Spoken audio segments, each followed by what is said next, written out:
negative news. There's always something bad going on. And yes, right now is a time to be skeptical, cynical, uh, paranoid might be another great word. But the reality is, um, there's a lot going on that's good, and you have to kind of, you know, fish through the weeds to find the fruit, so to speak. And maybe the better way to say it is there's still a lot to be grateful for, but there's a lot more going on that you have to look for or look through to find the good. But having said that, let's go ahead and get started. I'm going to give you just a quick overview of what's going on today. So here are my topics for today, what you guys can look forward to in this podcast. So as you guys know, I love doing my gold and S&P 500 reviews. We're going to do a quick review at the beginning of this to show how our trades and how our setups using just basic technical analysis works. And I've been doing this for, I don't know, how long have I been doing this, guys? Like 8 weeks now. And it's just, I surprise myself at how well I predict what the next week's going to look at like. And it's a lot better when you're doing it day to day. But even like looking at last week, you guys will be able to see like we pick these technical levels so well, and you need to be doing this in any type of investment vehicle that you're doing. You need to have a strong technical background so that you're positioning in better, you're getting better returns, because frankly, you don't want to just buy the news. You don't want to just sell the news.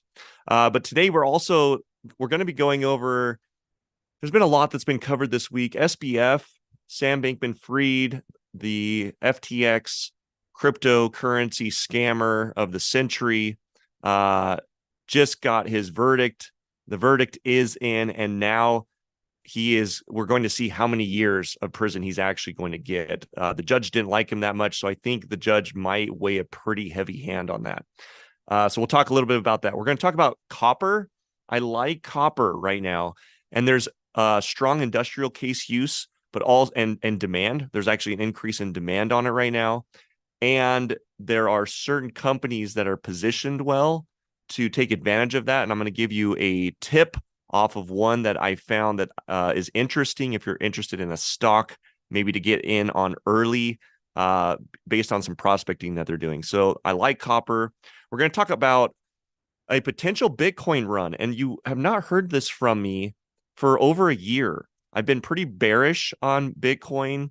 The recent climb that happened, I think, was somewhat artificial, but also positioned against this news that is actually coming out that's real now. And so now that we have like some real news around it, I'm going to go over that with you, and I'm going to explain why I have a strong bullish position on Bitcoin. And I'm going to shock you a little bit. It has nothing to do with its application. I actually do not have a strong belief that Bitcoin has a commercial and consumer application, meaning that it's not going to be something that we're going to be using to buy our pizzas and buy and sell our homes. I don't think that's going to be its use, but it may be the gold of the cryptocurrency industry. And just based off of some of these holders and enthusiasts, I think there's some really strong evidence and news that we're going to have it might be a short-term bull run, but we're going to have a bull run probably over the next 6 months. And I'll go over my reasons behind that. Then we're going to talk about oil prices, because gas, as you guys know it, the price of gas has just gotten ridiculous. And every time you go to the pump, you can blame a lot of current policy by both the administration, but also global policy and trade that we've been doing. And frankly, a lot of it has to do with supply and demand, but also a lot of it has to do with just bad policy. And we're going to talk about oil prices because I'm actually pretty bearish on oil right now. And I think oil prices are going to continue to fall, which is good news if you're frustrated at the gas prices at the pump, bad news if you're in the industry. And then we're going to do our S&P 500 review to wrap things up. So let's go ahead and get our intro going so that you guys can get the disclosure out of the way, and I can keep my attorneys happy. So I'm going to show that for you guys really quick. See if I can find this. There it is. Let's bring this up.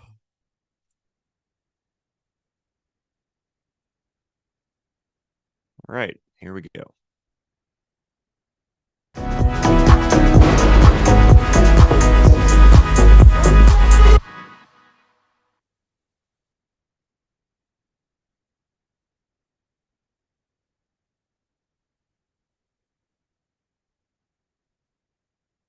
All right. And as you guys know, feel free to like and subscribe on any of my social platforms. You guys' support means a lot to me. It helps my platform to grow and this news to get out to the public.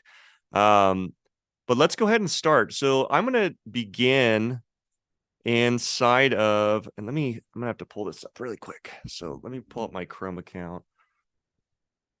Let's see here. Yep, I'm going to have to pull that up this way.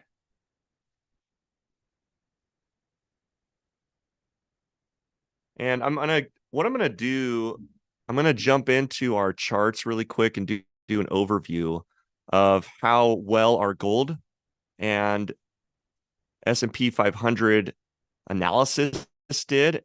And for those who are listening, I'm going to do the best job I can to show this in a way that you can hear it versus also see it. So just keep that in mind for our viewers. But if you're on and watching, this is the benefit of either watching this over the weekend or being here live on Friday.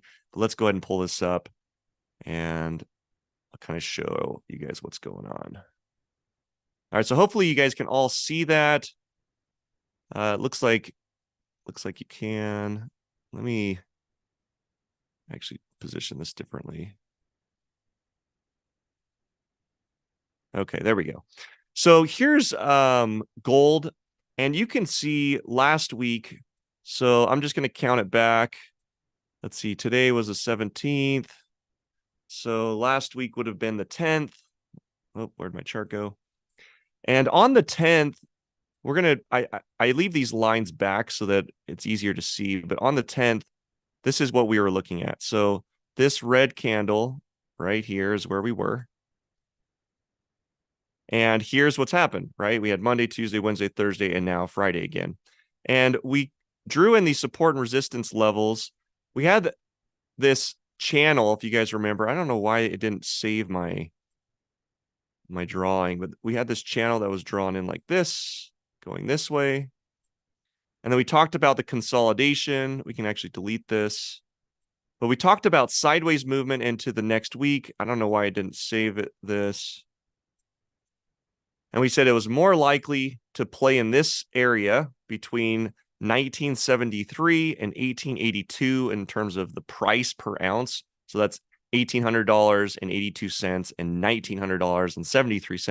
And we said, look, it's going to go sideways. It's likely to want to play in this area. If you're going to take a trade into this trend, obviously you're going to want to go short. But as soon as there's a breakout, you would take this into the upside like this.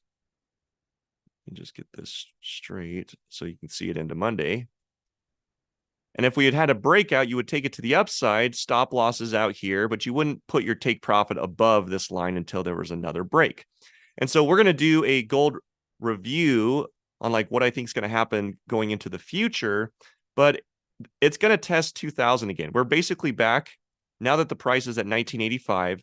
Prices are back up. You guys have heard my bullish stance on gold. And it's going to just keep playing with this 2000 number. There's so many orders that sit right at like 2000 between 2010.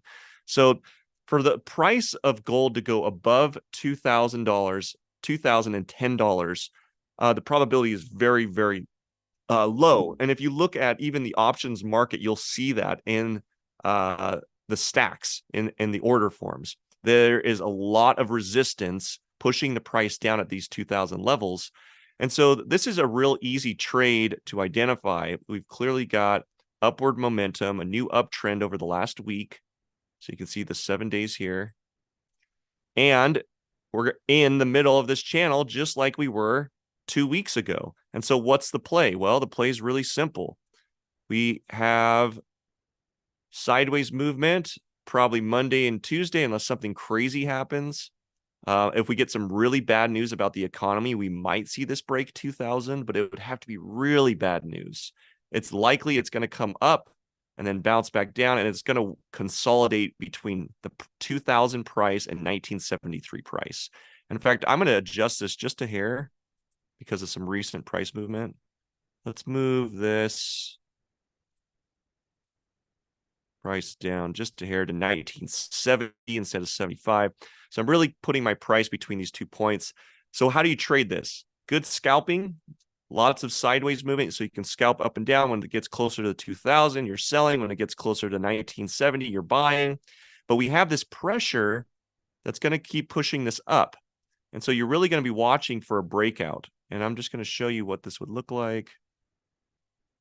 Ugh, I have to draw this again.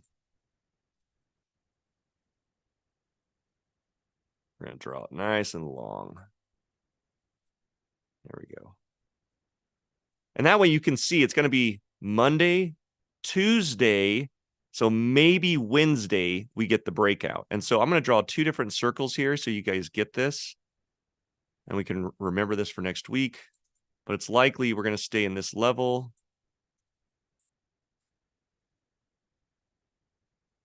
If I can grab it.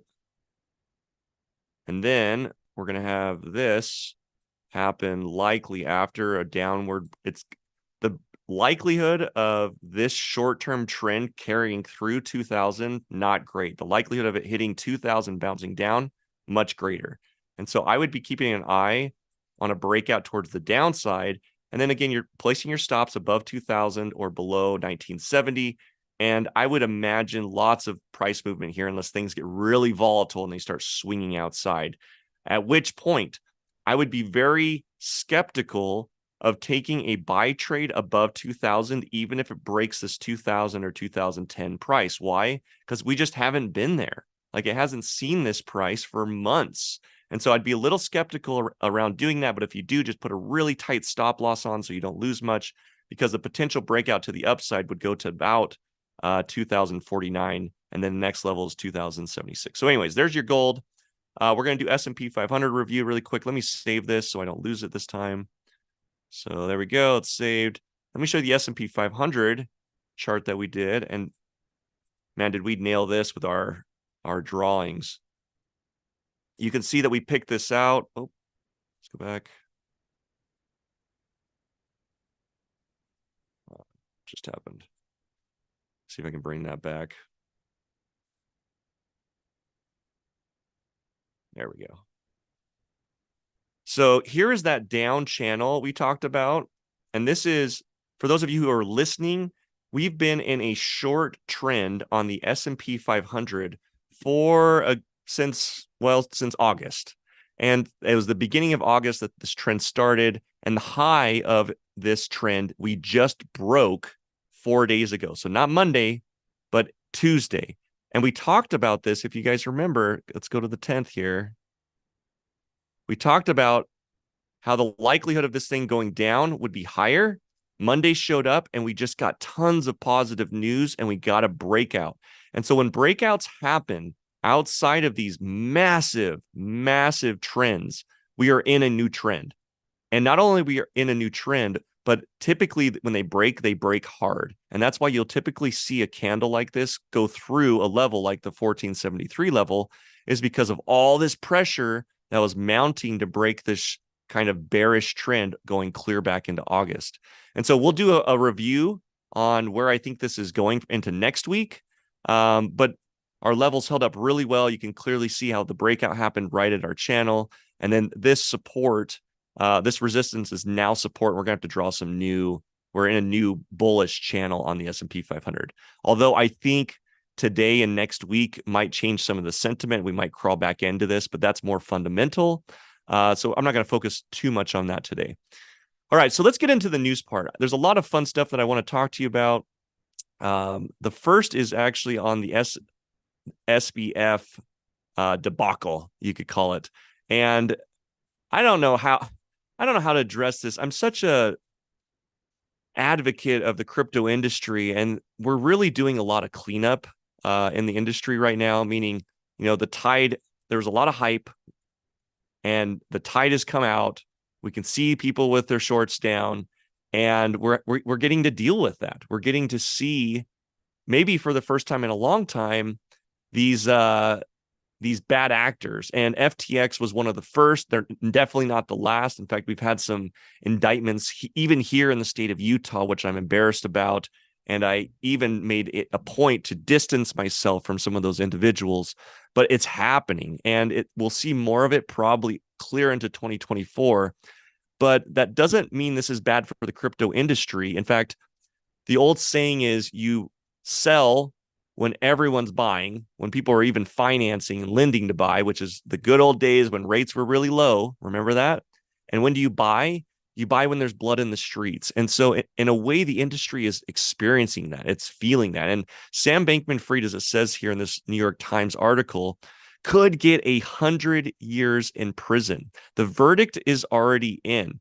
And so it was a month-long trial, 4 hours of deliberation, and the jury convicted FTX founder Sam Bankman-Fried to 7 counts of fraud and conspiracy last week. So he has been convicted. The verdict is in, and the maximum term that he could serve is 100 years, and this judge does not like him. So it's very likely he's going to get a lot of time. Now, that doesn't mean he'll serve that time because it's a white-collar crime. And, there's lots of ways and things to get out of these things early. However, this is a pretty rough situation for Sam, and frankly, well-deserved. To be doing what he was doing should set a very strong precedent that this is not okay. Just because it was a new industry does not make this acceptable. And frankly, there were a lot of people that lost millions and millions and millions of dollars. I even saw an article that talked about how this was the largest VC scandal of all time. More VCs lost money than any other scandal in the history of this country. So I hope this serves as a lesson. I hate to say that he's kind of the poster child for it, but unfortunately, and fortunately, because it's probably deserved, he is. So there's the Sam Bankman-Fried update. Personally, I'm glad I didn't put any money into FTX. I heard rumors actually when that whole debacle was going on that they weren't even showing white papers properly. They weren't answering questions. It was really people buying in on hype, where, as an investor, guys, you really want to make sure you're doing your homework. And if people are just having you buy on the hype of something, that is a major red flag. If you can't sit down with someone, get your questions answered, do lots of due diligence, especially in early seed rounds, that's a pretty big red flag to stay out. And it was surprising to see how many companies and VCs, family offices that went in on this, just kind of rolling with the punches, right? And there were a lot of endorsements that probably helped with that and helped people feel more comfortable. But frankly, I don't care who endorses something. This is a great example of you've got to do your homework. All right, so let's go into this copper squeeze. This is this is going to be a fun one because this is what I would call one of my tips. So this is going to be one of my trade tips for the day. I don't do these very often, but when I do, I think it's worth noting because I like to do my homework on things. And right now, copper has my eye.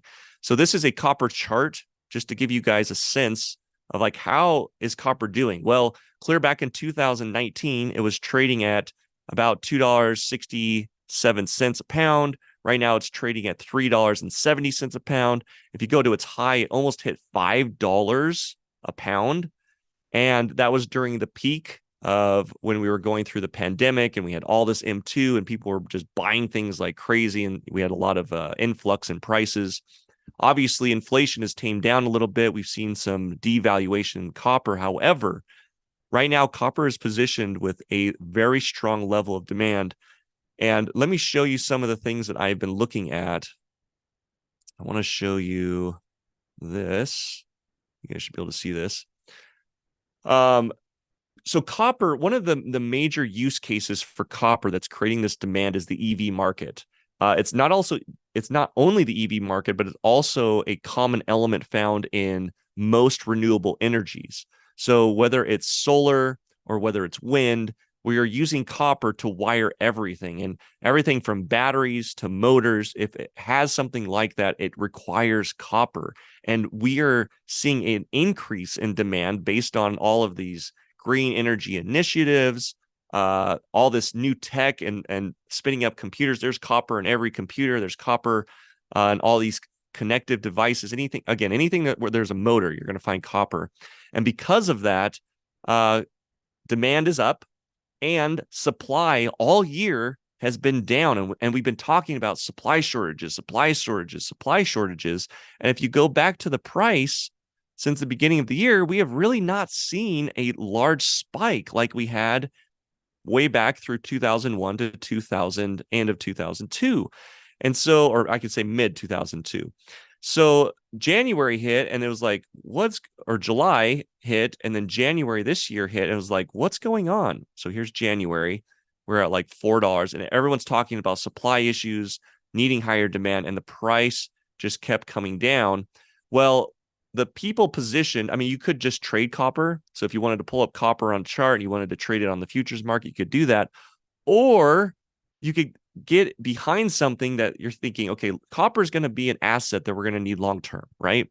It's going to be something that we're going to need for these batteries. We're going to need for these EV cars. We're going to need for more renewable energy.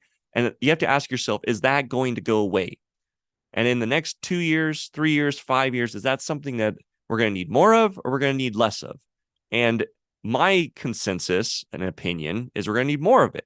And so that would drive up demand. And so who are the companies or areas that are most or best positioned to do well in a high demand scenario for copper? Well, it's the mines. It's going to be companies that mine, drill, and extract copper out of the mountains. And we have Kennecott right here in Utah. Kennecott Copper Mine is one of the largest copper mines in the world, and it's one of the largest geographical ones that you can actually see from space. We've carved out so much of a mountain that you can actually see it from outer space. Like our mine here in Utah is enormous for copper. And there's other trace minerals that come out like platinum, gold, silver. There's a lot of magnesium, even uranium, or not uranium, lithium. They're also finding traces of lithium, but really it's a copper mine. And Western Star Resources right now is one of the stocks that I'm looking at that's positioning themselves to potentially have one of the most rich, dense areas for copper. And if they find out, I mean, this is a great time to get in on something early, but if they find out that their land in Vancouver has the deposits they need, they will start mining. And so right now we're in the exploratory phase of this. And so to go in and buy WSR, you're speculating that these guys are going to go through this land that they already own, tons of land, by the way, and that they would go through and they're going to do a bunch of drilling and they're going to drill core spots everywhere. And if they get the content or the consistency of the copper in a certain area over a certain amount, they're going to start mining it. And the day that that announcement comes out, the WSR found copper and they start mining, this stock is positioned to be very bullish. And so I'm watching WSR really close. It's not a position that I'm currently in, but I'm watching it. I'm doing some research because even if you go to the stocks, I want you to see this. So if you go to anywhere that lists WSR, because this is a traded company and here's its price, it's at 13 cents right now. Open price was, let's see, it was in March 3rd, 2003. So the company went public or got listed March 3rd and was trading at about 16 cents. It's at 13 cents right now. It went all the way down to 10 cents in July. And there's no news. If you look at WSR in the news below, there's nothing. There's nothing that's talking about what WSR is doing. I've gone through multiple sites to see if anyone's reporting on this news outside of these mining sites, like these junior mining network sites, and no one's talking about this yet. And so I'm just tipping you off that there's some rumors and they're circulating in the industry. They're not circulating on the news yet. The WSR is positioning pretty well to have some good news that would likely bring up the stock. Now, does this mean that they're going to get a lot of copper out and be a really strong mine? No, I'm not. You guys got to get, I'm not a trader like that. at least not with this stock. I'm not positioning myself, and I have another trade like this we're going to talk about with Bitcoin, but I'm not positioning myself to be a long-term holder. I'm not a believer of WSR. They have nothing to stand behind other than they're sitting on some land that they're potentially going to do some drilling and may get some copper out. I'm playing the sentiment. I'm playing the possibility and probability of what may happen. And it's likely that they're going to do some drilling. They're going to get some results, and that's going to create some news hype. And at some point, when you go to this WSR on Google Finance or Yahoo or any of the others, just go through it, guys. You'll see for yourself. Look up Western Star Resources and see if you can find any news on what's happening. And I can't. So I got this insider tip. I did a bunch of research, and there's the miners are talking about this. The industry is talking about it a little, but there are very few people that know that they're actually sitting on this land and they are conducting drilling within the next few months. And so that's something I'm excited about. And it may take 6 months for it to come in and have that news, but I'm really playing the sentiment. I'm not playing the core value of WSR because I really don't know these guys. We don't have good PE ratios. We don't have any returns yet. And so this is highly, highly speculative. So don't dump your life savings into something like this. But if you have some discretionary income, you want to make a trade, this might be something that you would look at. WSR is the ticker, guys. And this is a mine out of Vancouver, British Columbia. So there you go. There's my tip on copper. So it's a fun one. I love commodities, especially when we go into upward recessions. Like we're definitely in a recession right now, but it's not a marked recession. We're in a spiral or inflationary recession. And so typically commodities do really well when we start to see deflationary things occur. And we are seeing deflation. M2 has actually come off pretty significantly. We're not back into our old curve on M2. And so I don't see us lowering rates anytime soon. It'll probably be end of 2024 that I would guess, unless we see some massive market crashes. But let's bring up this really quick. Here is crude oil. So I told you we would talk about oil and how I feel about oil. And by the way, oil is not going away. For those of you who think like, oh, we should be getting out of oil stocks, or I shouldn't be holding oil as a part of my portfolio because green and renewable energy is taking over. No.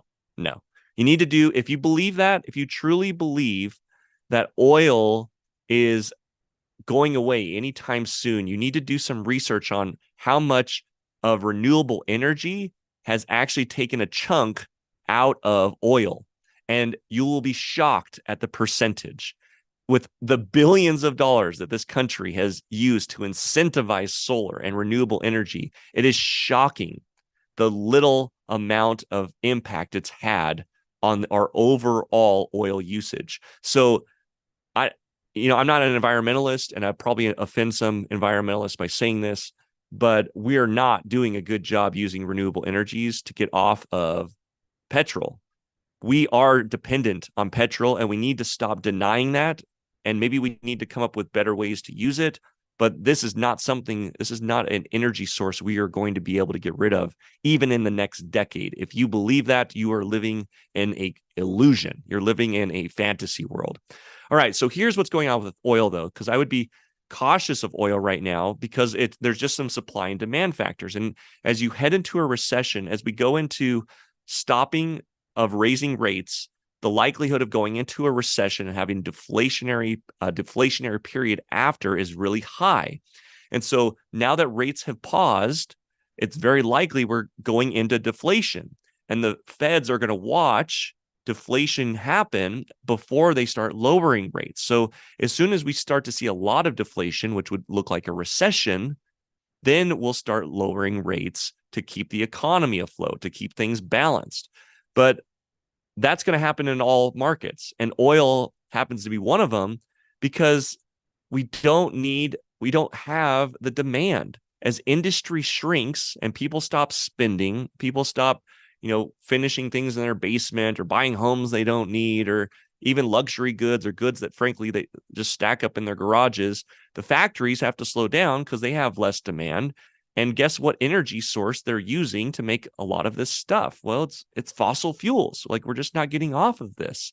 And so when supply starts to stack up and all these massive containers, as you can see in this picture, start filling up, they want to get rid of it. And so they start lowering the price becomes more competitive, price drives down. So US crude oil prices fall 5% this week because future demand is being projected to be less.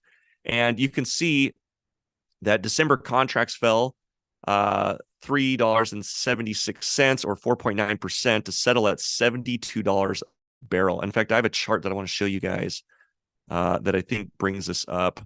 Let me go to, let's bring this up over here.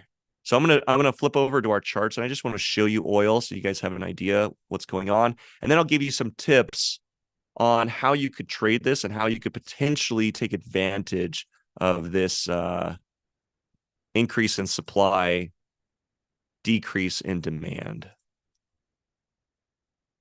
All right, so here we are. We're back in the charts. Let me bring up,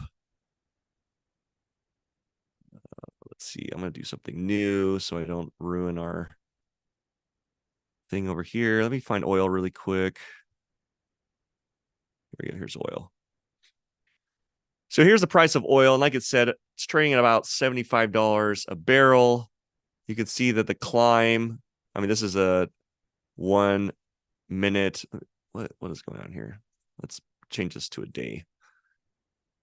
And I'm going to bring this over to a day chart, and you can see how we've massively come off the price, which short term, you will start to see this at the gas pump.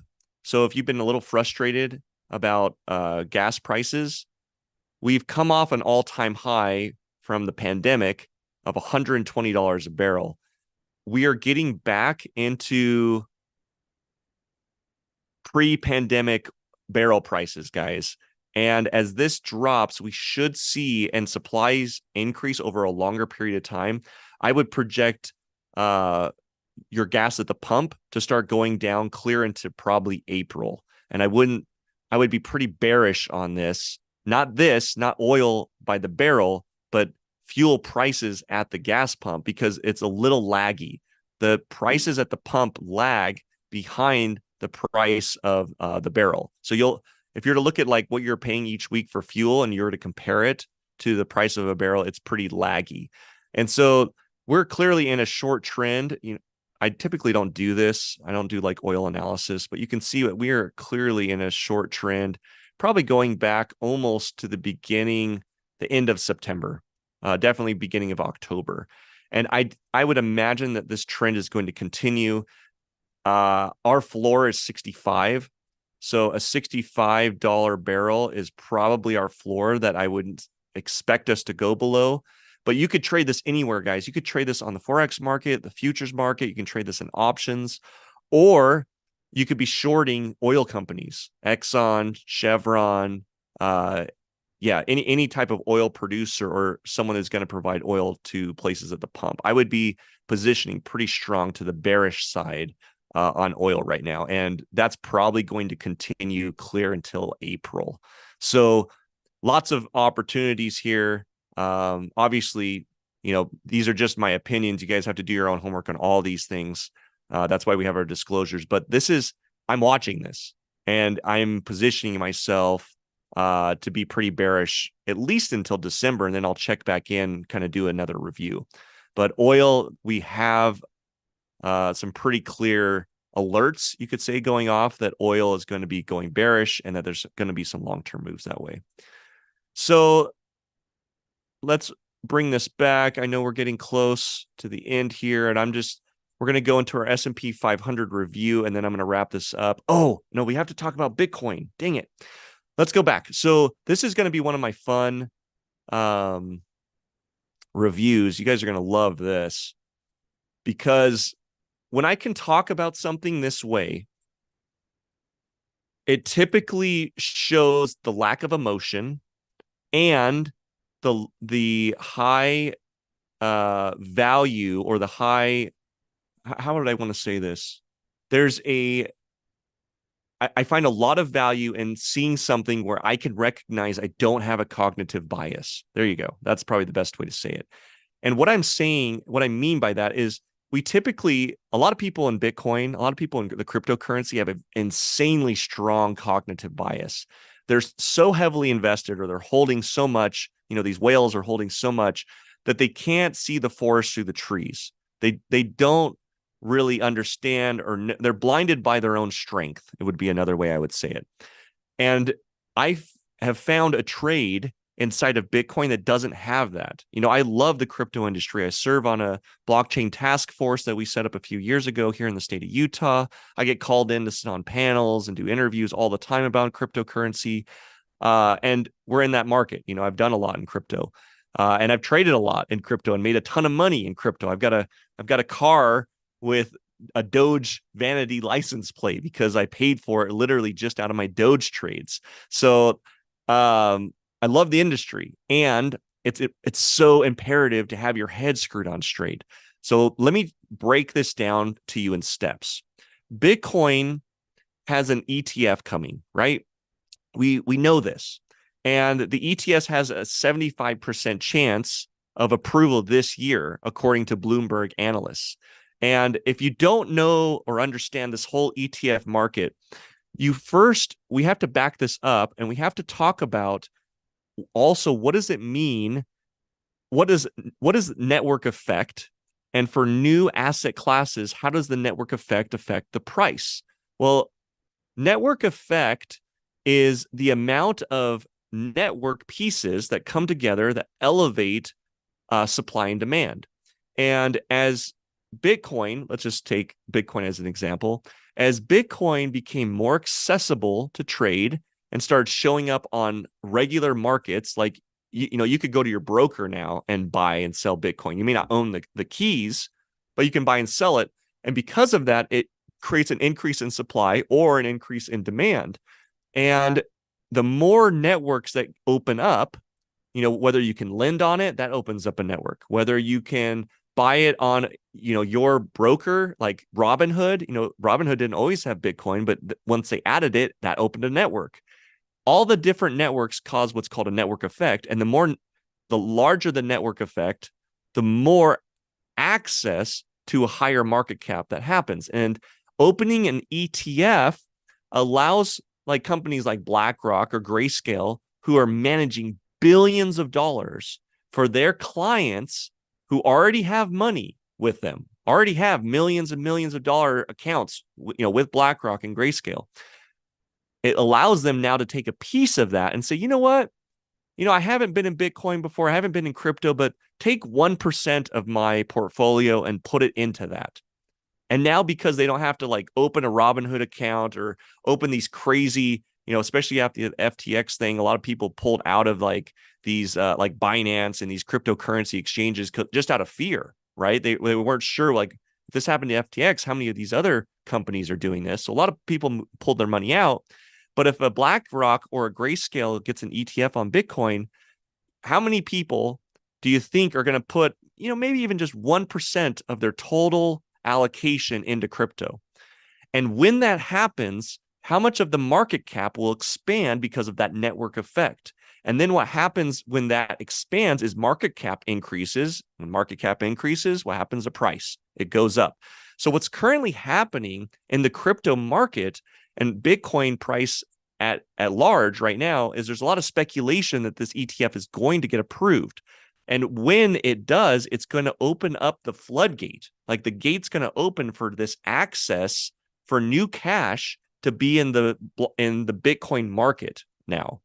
And when that happens, if people start investing, the natural thing is you're going to see a radical bull run, because market cap goes up because people start allocating more cash into it. That's all this means. And so analysts at Bloomberg have positioned it at 75% before the end of the year, that someone's going to get an ETF approval.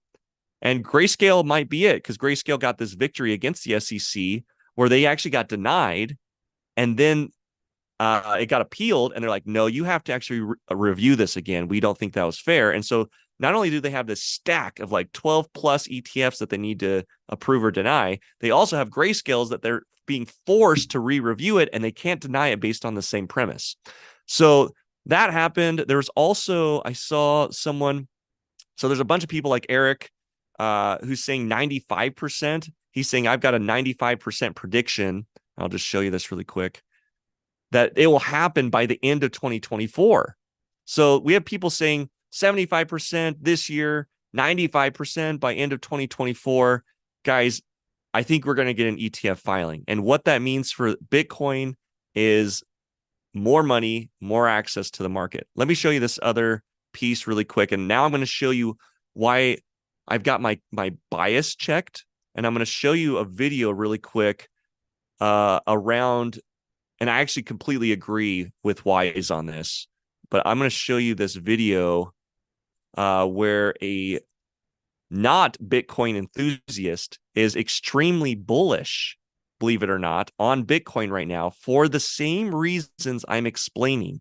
He doesn't believe in Bitcoin. He doesn't believe it has an application in the consumer world or in the business world, but he understands how the markets work. He understands this network effect that we were talking about. He understands how sentiment shifts and how exposure to things like ETFs will affect the market price.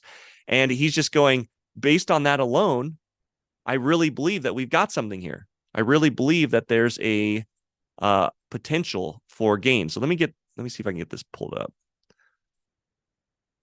Yep, here we go. Perfect. So this is really quick. This is only a 2-minute clip, but this is going to add a lot of context to what I'm talking about. Let me get the sound on here. And here we go. All right, here we go. Crypto. Let's talk crude. We're talking crypto. Weiss, there's Bitcoin 37K. You bought more. I did buy more. I bought more multiple times this week. BlackRock came out and they're trying to get an ETF into the market in Ethereum. I think you can see more and more of that. Let's go back to the case that was won by a company that is looking to and is launching an ETF. So again, I don't believe in the business use case or the consumer use case for crypto. Completely think it's non-existent. You're just riding the momentum here towards an ETF and that's it? Exactly. I'm riding purely supply-demand characteristics, and that there are enough true believers out there. Again, I'm definitely not one. I'm on the other side that are continue to come into this asset class, because it is an asset class, and drive it higher. So that's why I'm there. That ride's going to go on for a while, so I would probably add to it again. Okay. Josh, you still own some Bitcoin and Ether? Yeah, we have Bitcoin, we have ETH, and we got out of all the other alt stuff like a long time ago. I'm with Steve. This is just about what other people are going to do. There's nothing fundamental going on here. Maybe someday, but it's 15 years and counting, and nothing yet. So that's the story. Yeah, Jenny, what about crude? It's really been stunning what's happened to crude prices and energy stocks. And you. All right, so there you go. So just like I said, now I've had this sentiment, there's no fundamental case for Bitcoin. I've argued with my friends about it. I've tried to understand it. And by the way, I'd argue with anyone. I'd love to even have a debate around this. It's too expensive to transact on. No one's building anything on chain. And frankly, because of the cost to transact, it would make no sense to buy anything under $200 even. And that price is probably going to go up as the price of Bitcoin goes up. So I don't see the use case. I don't see a fundamental case, at least for, like he said, maybe 10, 15 years. But just from a technical standpoint, supply and demand, there is a strong case for Bitcoin. And I'm going to bring up that chart really quick to show you guys Bitcoin really quick and where the price is. And we'll do a quick technical analysis, and then we'll do our S&P 500 one. So I'm giving lots of trading tips today, guys. That's what I like to do. This is what I'm good at anyways. And let me see if I can pull this up. Where's my Bitcoin at?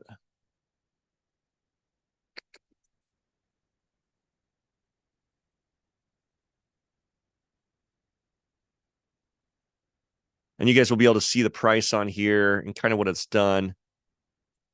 But currently, we are sitting, I mean, look at this chart.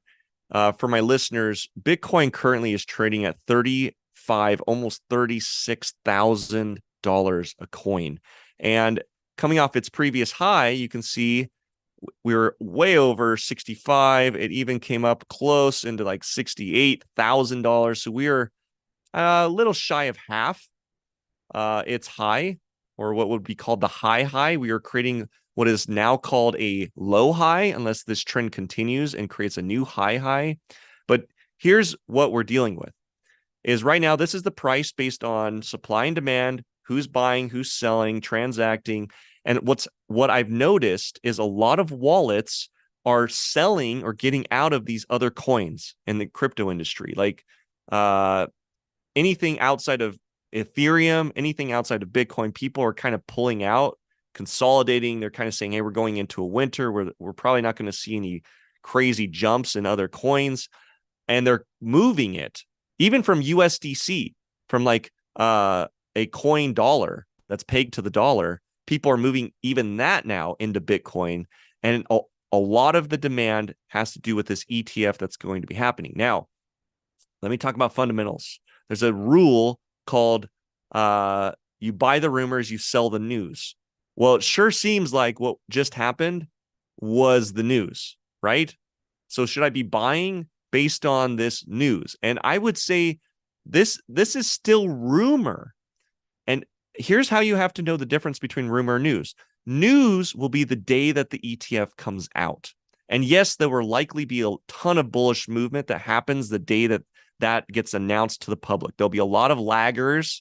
There'll be a lot of marketeers, the people that will piggyback off of that news, and it will go viral. And there'll be a lot of the public, retail investors,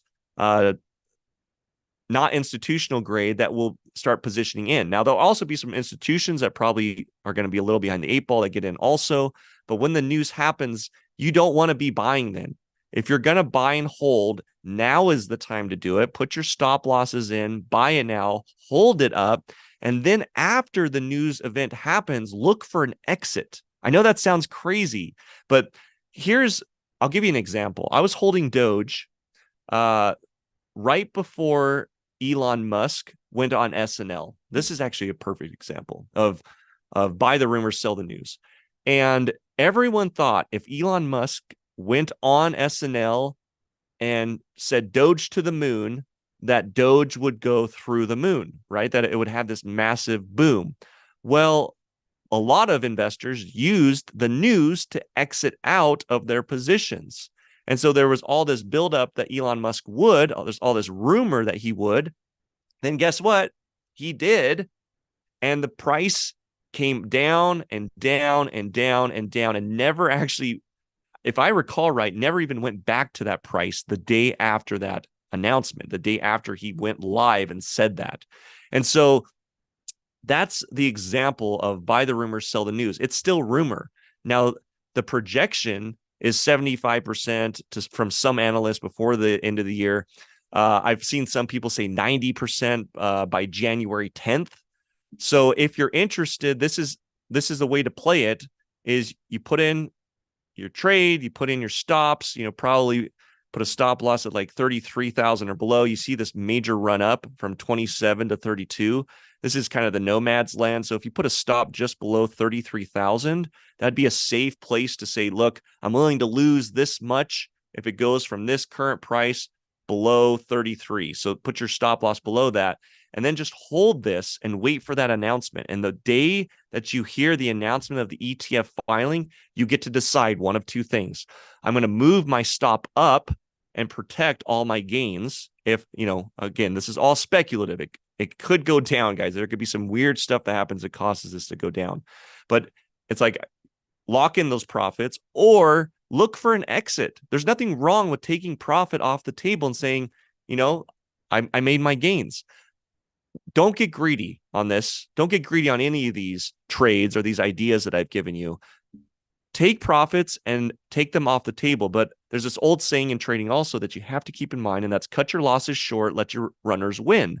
And so I am going to be an advocate, and I will probably be positioning in a trade where I lock in the profits and then I reposition. I look at my technicals like we've learned how to draw, and I'm going to go, okay, I'm blocking in this profit, new technicals. I'm moving my stop order now up. So I lock those profits in, but I allow myself the ETF to actually happen.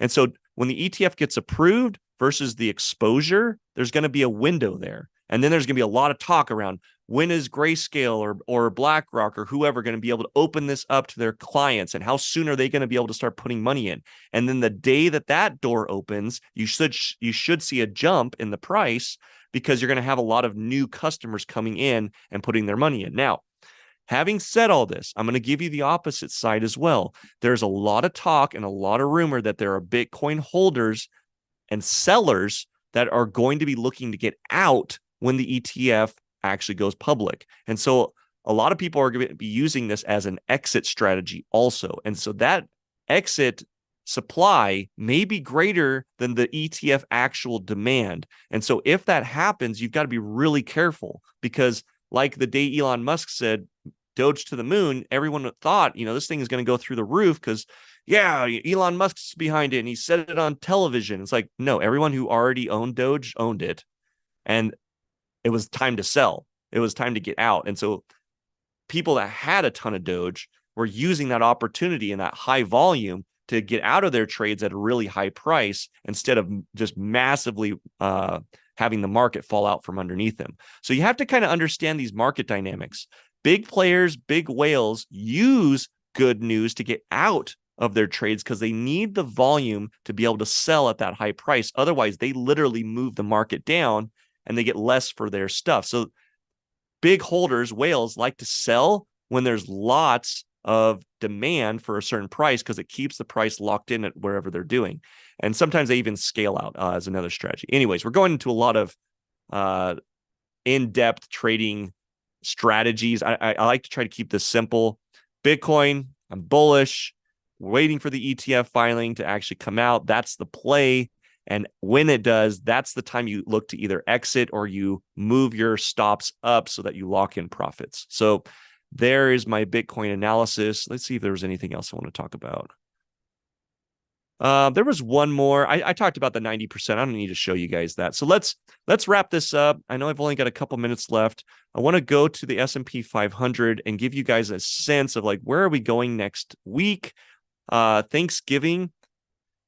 Let me tell you about Thanksgiving and Black Friday. There's going to be a lot of data that comes out for Friday around spending. And I love trading, by the way, Friday.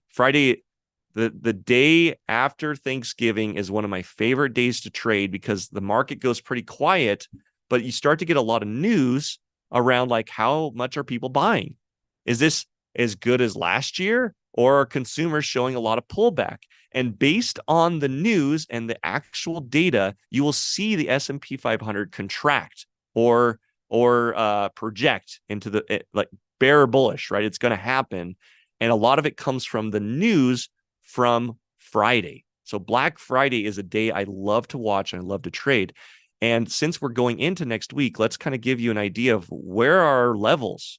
Matt, if I was going to be making trades, buy or sell, like which direction, what would I be listening for? How would I get positioned? Because Friday is a fun day and Monday usually wakes up with a gap. So the weekend will happen. And then Monday, there'll be a gap because there'll be a ton of people positioned based on Friday's data, because Friday happens, the weekend comes in, right? And there's nothing we can do about trading over the weekend. All right. So let's get into this. We've got a clear uptrend. We've got to redraw this based on, we're going to have to delete that.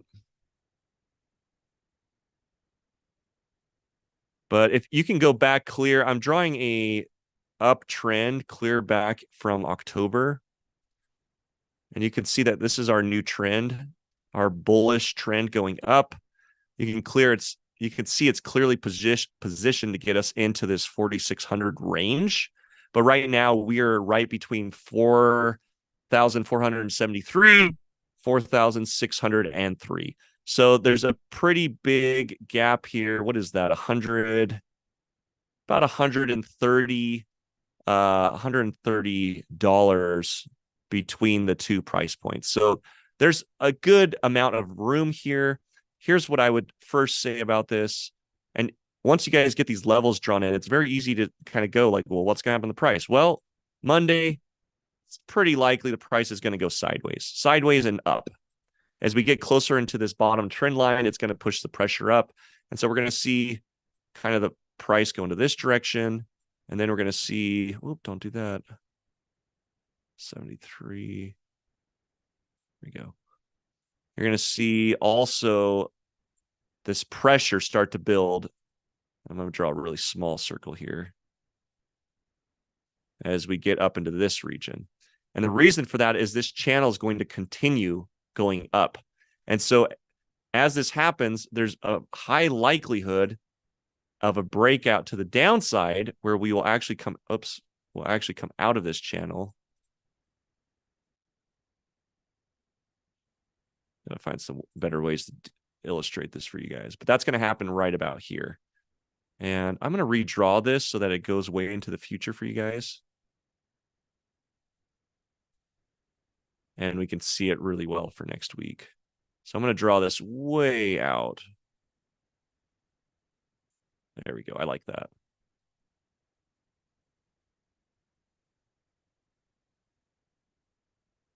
There we go.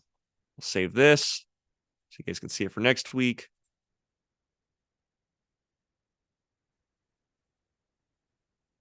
There you go. And so that's where the price is likely going to go into next week. A breakout above 4,600 is going to depend on a lot of fundamental news. So could it break 46? Yes, it could. But I'll draw a really small oval to kind of show that the probability to me is very small. Whoops. The probability of us breaking above 646, I would say, is very small. And so I'm going to draw that in there so it illustrates it that way. It's likely to be slightly upward, sideways momentum into Monday, Tuesday, Wednesday. And then we could see a breakout during any of those days out of this channel. But it's more likely to happen Wednesday. It's even more likely to happen Thursday, and even more likely to happen on Friday. And so I would look for some down movement. Unfortunately, because we don't have like these big gaps, and this isn't a big spread on our support and resistance, this isn't going to be like a major run that you're going to go out and grab. But there are some potential trades to grab here. So see where the price comes in Monday. You might have some upward momentum where you could keep riding this trend up, but just be really cautious of this $4,600 level. Because the $4,600 level is going to be problematic. It's going to want to put pressure down. If it breaks 4,600, it's not going to be like this crazy run unless the fundamental news is insane. Unless we hear some news of like Christmas spending was twice as much as last year and we're out of a recession. America is great. Like, unless you hear that news this week, I would not expect a major breakout above 4,600.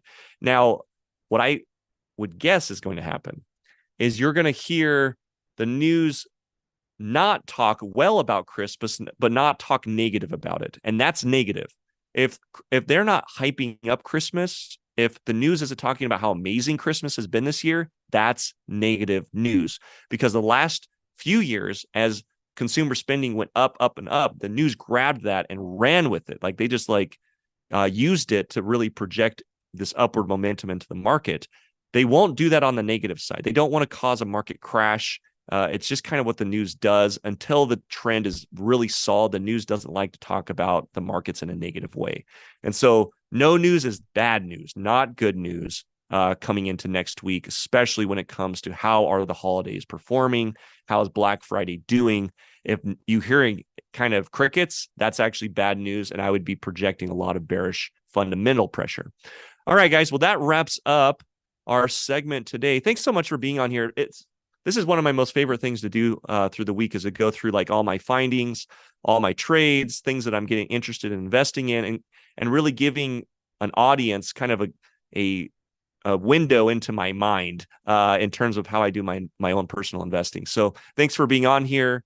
We'll see you guys same time, same place next week. And this week I've got that Bitcoin video. If you're interested on doing like a deep dive on like, again, my whole breakdown on why Bitcoin, why it's not fundamental, why it's a technical play. I've got a video coming out on YouTube and my social platforms. I'll go over all of that. That's going to be about 8 minutes long. And so if you're wanting to do some more research, look for that on my social profile. It's Market Pulse with Matt on YouTube, and you can catch me there. And then, guys, stay safe trading. Obviously, do your own homework. None of this is financial advice. Seek a licensed professional, so on and so forth.